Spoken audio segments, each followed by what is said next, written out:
Et toujours sur ces élections tunisiennes, je vous propose d'écouter le point de vue de Siham Badi, ancienne ministre tunisienne et militante politique.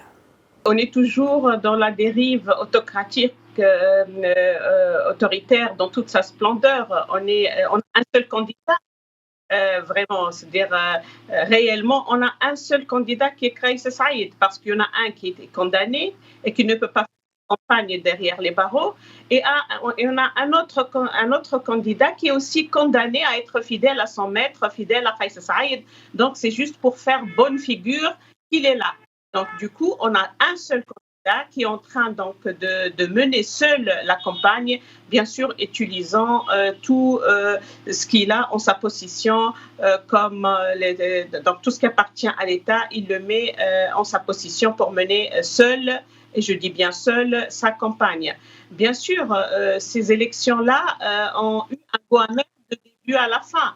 Donc, au début, d'abord, exclure tous les autres candidats, mettre le seul candidat qui a été validé en prison. Donc, du coup, on ne peut pas parler aujourd'hui d'élections présidentielles transparentes et qui se déroulent dans des conditions normales.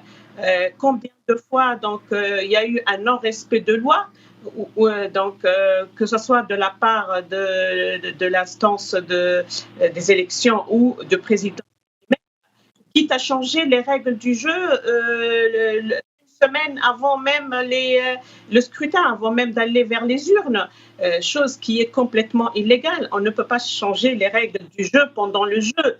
Donc là, il a quand même changé les lois, et même les lois qui ont été votées par son assemblée, donc ils ont été encore corrigées et rectifiées après même donc la décision de l'Assemblée.